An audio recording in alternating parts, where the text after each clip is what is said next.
As you probably are aware, the World Championship this set returned to China, and I managed to dig up a VOD from the Chinese observer of Huanmei and Li Xiao from the final lobby, final game performance. So let's see how Huanmei managed to secure his victory.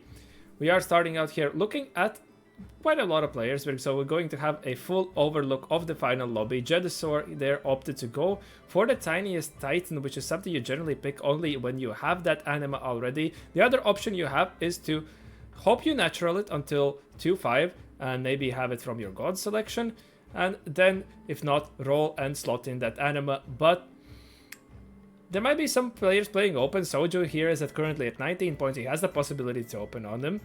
And otherwise, other players might just be fishing the first, because we have 5 players in the check, if I'm not mistaken. Yeah, 5 players. So they're all... It's quite counterintuitive for them to fully open on them. But Huanmei here has opted to go for that Caretaker's ally. These random generating augments, generally at the start of a set, a little weaker. But as the set goes on, as the balance goes well, you are fine to be establishing your direction from them, establishing your tempo. And they are generally becoming better and better as all the lines converge in the, with the little gaps between them. Meanwhile, Stelo of Bora here playing around that magic roll, another strong augment. He got that 2-star Zoe from there with the Void Staff Lamb, one of the stronger options right now. And Li Xiao trying, most likely committing to some form of a LeBlanc line, potentially capping around the Vex and the Vanguards with the Bard, and Sona has that Shojin Rage Blade Slam, little synergy there, but simply lacking in that frontline department. Varus opting as tiny dupes, probably lots of players indicating on Ori, one of the better gods to be aligning yourselves with. The throw ape. Yeah, we can see the rest of the whole lobby pretty much. No one wanting to play around the 1-cost reroll at this high of a stakes. Everyone's trying to a little bit maybe flip their game, trying to push those fast levels and secure a win out from there and the extra goal, but everyone indicating is going to be more, plus the raw AP, raw ID are great. Jedusor here has managed to pick up an anima and doing a neat trick right here, not buying it until the last second to not signal the lobby that he has the anima. And as soon as he's going to put it down, the pings are going to be going in. Steel of Bora here still tempoing around that Zoe 2-star, which has put up also the Psionic to gain another item. We had only a 2-component start, so getting another item that is any 3-component start, yeah, because otherwise this player wouldn't have it. But getting another item in these earlier stages of the game is quite powerful, and that was kind of the idea behind the Psionic design. Didn't fully work out, as you need the 3-cost, well, you have the pike, but the pike doesn't fit the boards as easily going into the earlier openers. Nonetheless, Li Xiao trying to manage to string together a win streak. Tai Long here also with the blue buff, and JJ Slam is indicating to me he's going to be probably trying to play for the high cap of Sona and stabilizing on something like the Karma. Meanwhile, Huanmei here, utilizing the Primordials to generate any form of an extra econ, has slammed a Hodge, which is an item that hasn't seen that much play this set. Nonetheless, he tried to establish some tempo, but went on lost 3 fights in the earlier stages of the earlier parts of the stage.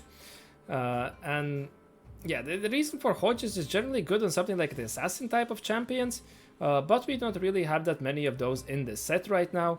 And you want some crit synergy obviously from it, and the Marauders themselves heal also, so has fallen a little out of the favor from other sets, but nonetheless he valued it as a tempo possibility, and we can maybe we get a Reforger, maybe we can utilize it for something. I would assume he's trying to angle some form of a Fast 9 board on Graves, as Huanmei is known for these flippy Fast 9 type of game styles. That is also how he won Paris Open. Next augment selection coming in right here for ourselves. We're looking at Huanmei and Li Xiao. If Huanmei is trying to angle the Fast 9, then forward thinking is what we would have to do. We're going to have a lot of Drip Econ, and he has already leveled to 6. That is the key aspect right here. He has the 6. His lobby seems quite rich. He has the possibility. Otherwise, second win, a very strong option. Pilfer might be a little tricky. It's going to take a while to cash out the TG. Offers that potential for the cap, but is our board strong enough to actually steal valuable units right away? Meanwhile, Li Xiao has the Arbiter option, and not too hot on it. It requires you to then be playing around the Zoe and the Vanguard version of LeBlanc if you're playing into that stuff. Heroic Grab Bag, we're not re-rolling it, say for probably Jude. Lotus there as a potential for the higher cap, and he's going to default still on the Heroic Grab Bag as a possibility. That's an interesting choice, maybe just valuing the extra econ. Solo plate consideration for the potentials. Yeah, we do not have frontline items, and this Leona can utilize the solo plate quite well for a while. Not sure where this is going to lead us in the later stages of the game, though. A-Long, full open. Trying to, I guess, stop the Jeddisaur's loss streak. A-Long, balls of steel right there. He has nothing to lose at 14 points.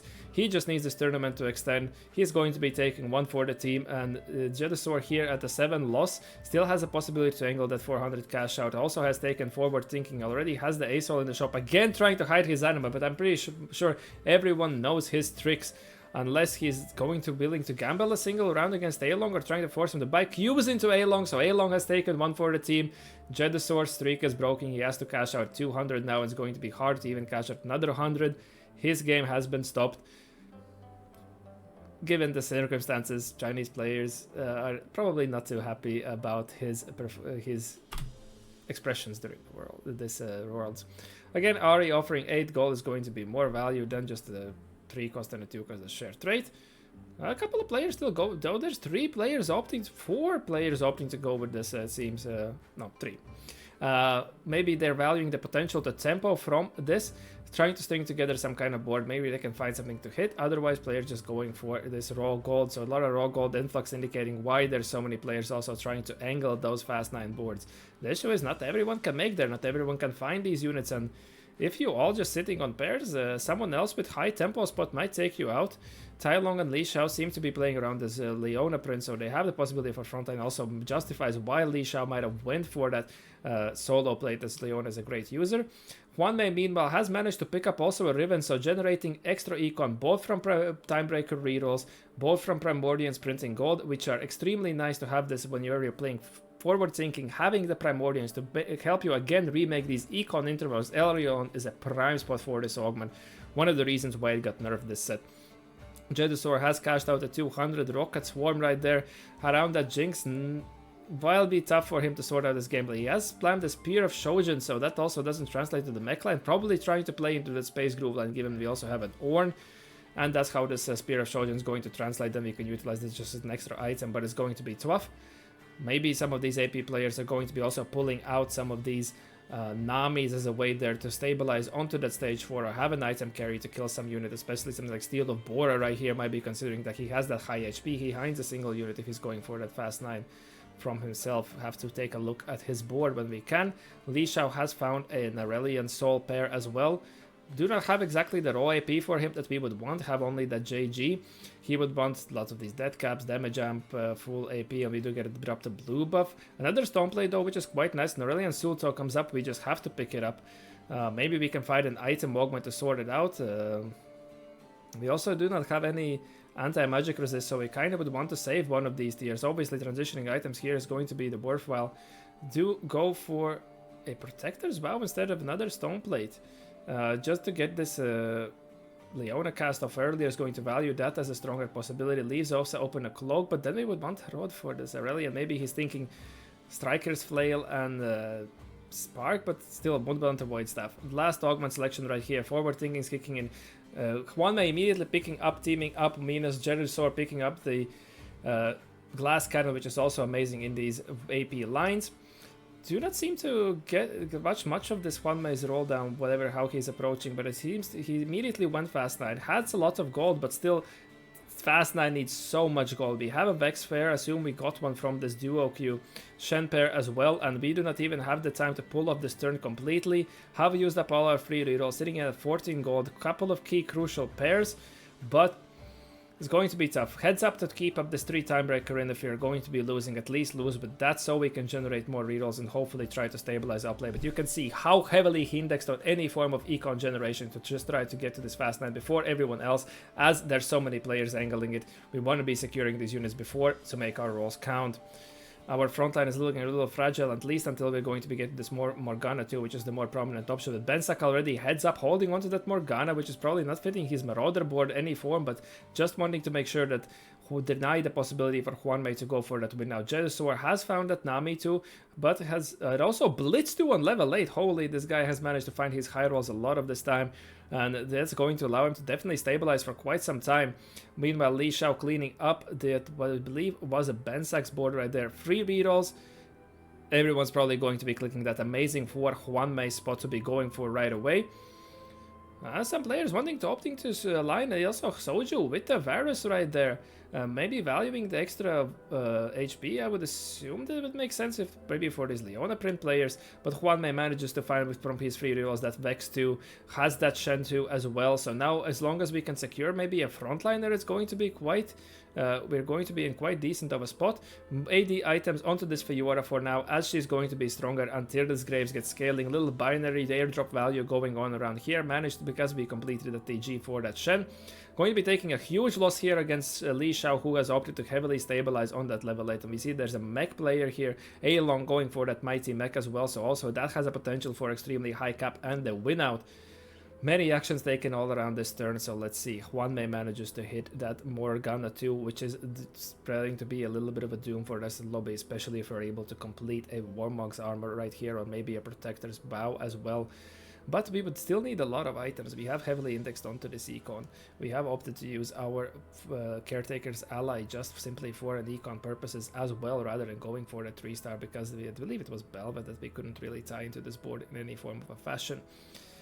Are we going to value this as enough? We definitely want to complete our third item for a Vex at least, as she's our last carry.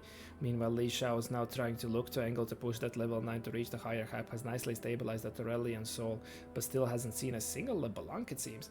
Huanmei rolling down finds that Fiora too, which is going to be massive, especially as we still want to buy more time for this Graves to scale. Therefore, we're also completing that Edge of Night, one of the better items for her to be fully stable, and might even consider playing around here. Also the Hodge usage here, that's, he probably had it in back of his mind all this time, because Akali gives the precision. We actually have some form of synergy. Now Silverman Dawn from A-Long, that is, we can see why he went for this mech line. The Fiora does get on that mighty mech, so that's going to finish her off, but maybe the Vex Splash is nonetheless, the true damage from Fiora kicks in.